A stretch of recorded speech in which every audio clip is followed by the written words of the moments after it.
Welcome to my bottle shop. This morning actually we have an exciting guest here at my bottle shop. We've got Boris, who is the international brand ambassador for a very famous brand of sherry. Sherry is sort of new here to my bottle shop, but they have a bit of a history with cocktail making. Oh, definitely more than a bit, I would say. Yeah, and now just before we started with the YouTube, Boris, you were saying, I said, just tell me something quickly about Gonzalez Byass, and you said it's a kingpin of sherries. Right? It is definitely. Gonzalez Byass been around since 1835, and it's one of the most recognized Spanish companies, not just in the sherry world. And of course, we started our business in sherry and producing the brandies, because sherry is the fortified wine category. Right. And what does it mean, fortified wine category? You start production of normal wines. Sherry needs to come from Andalusia, from the sherry triangle, so it's a special terroir down in south of the Spain. Right. And because it's fortified wine category, of course, fortification is happening with brandies based on the same grapes like we are making our sherries. And that's why since day one we've been producing the sherries and brandies as well. Nowadays, why we are so popular and recognized out of the Spain, because we own not just, or we are not having our hands only on the sherries, but also we own another 7 wineries across the Spain.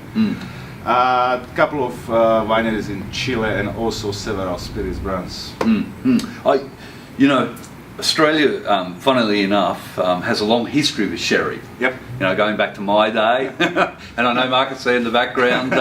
You know, my mum would have her cream sherry in the back of the cupboard, and she'd use it a bit for cooking. But this brand is different, and I've actually got a bottle of Tio Pepe. And you're going to talk briefly about Tio Pepe, but why is this different from my mum's sherry that was in the back of the cupboard? I don't know. The image of the sherries, yes, you absolutely spotted right. Had this kind of like image of old dusty bottle hidden in our grandma's or mom's cabinets, which they used to either sip after dinner or use for cooking. However, it was for cooking, sipping. I suppose, to be honest, there'll be a lot of Australians are going to be confused how to drink the sherry, and even I was as well. So can you just maybe tell me a bit about the Tio Pepe, why this is different, and how should we drink this sherry?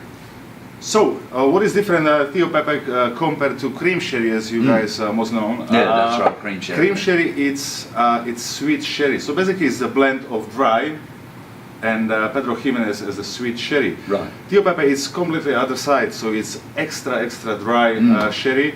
And basically, what is the unique part? It's been aged for a particular Tio Pepe. It's been aged for 4 years under the floor of the yeast. And what is the floor of the yeast? It's a single molecule bacteria, kind of like fungus, which is after a few days when we fill our barrels, it's been 100% covered in the surface of the wine. And this bacteria has one big role. It's basically consuming, and because it's alive, and it's alive, it needs of course feed. So what is the feed for flow of the yeast? Is oxygen, glycerin or glycerol coming from the alcohol, and a residue of sugars. So because it's all these free elements are feeding the flow of the yeast, of course, it's making the wine exceptionally pale. Exceptionally dry, and with a lot of nice flavors, bit of salinity because of its location, also the salinity or saltiness hidden in Albariza soil, which is another really crucial element and one of the pillars of the Jerez or the sherry wines. So what is the Tio Pepe compared to the cream? It's the most beautiful aperitif. So if someone call for super dry or extra dry wine, you can definitely suggest the Tio Pepe, because what is the wonderful part of the Tio Pepe? It has maximum 1 gram of sugar per liter. So it's the driest beverage you can find in the shelves of the bars or in the fridges of the bar, homes and so on. Well, actually, yesterday was a really hot day here in Sydney. It's much cooler today, but I went home early and I had a bottle of Tio Pepe in the fridge.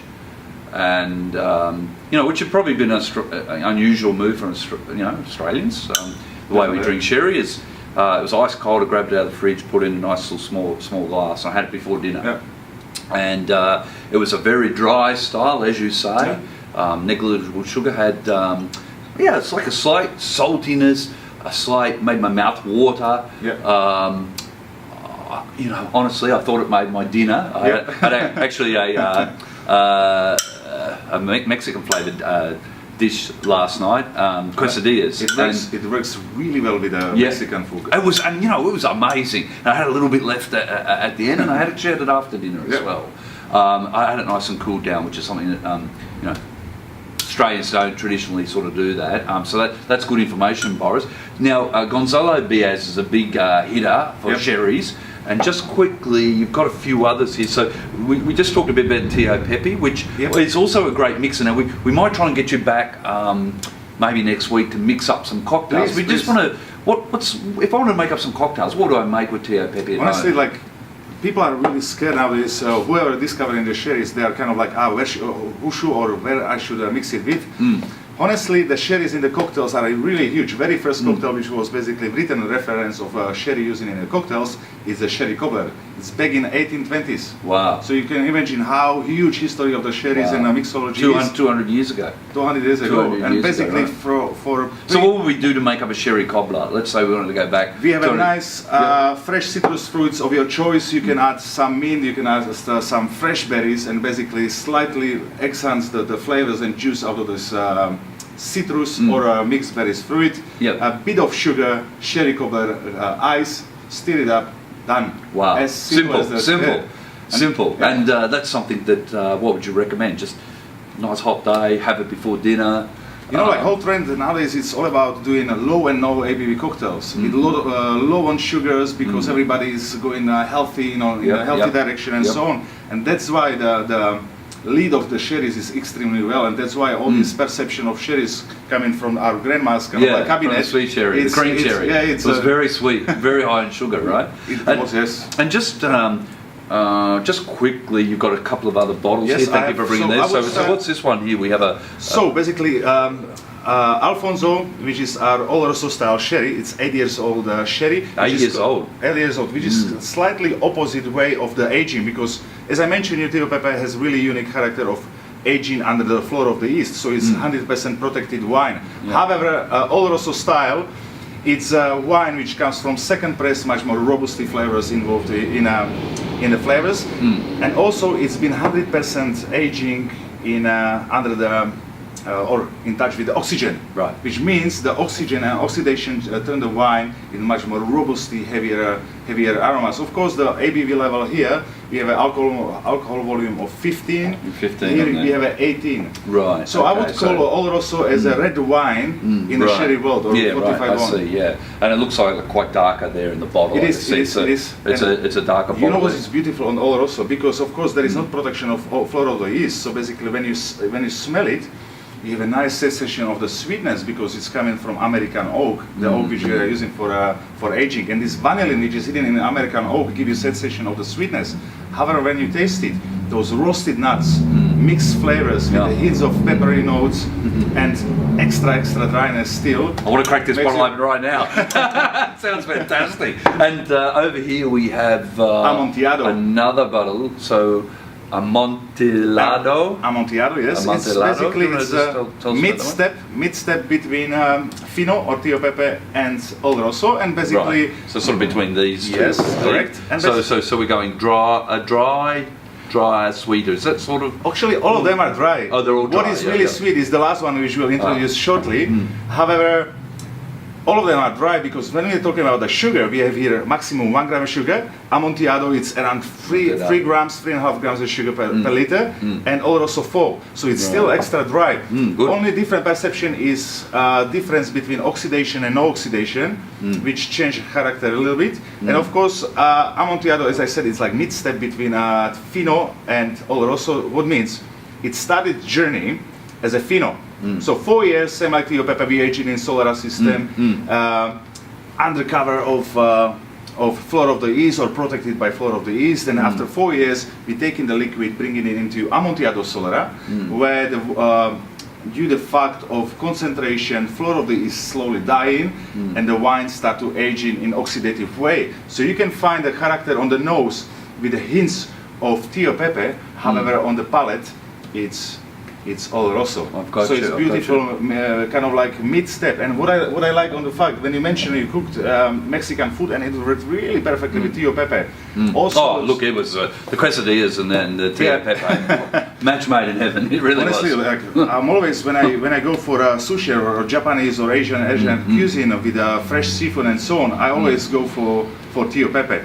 Slightly more spicier kind of dishes like artichokes and so on. I definitely go for Amontillado, and then when I go for red meats, pork belly is something much more heavier. Yeah, of over course, here for the Oloroso. Oloroso. And the last one in your little collection of beauties here is the Nectar Pedro Jimenez. Pedro Jimenez. Do you want to just tell us a bit about that one, Boris? So Pedro Jimenez, it's other side of Tio Pepe or Fino style. It's 100% naturally sweet sherry.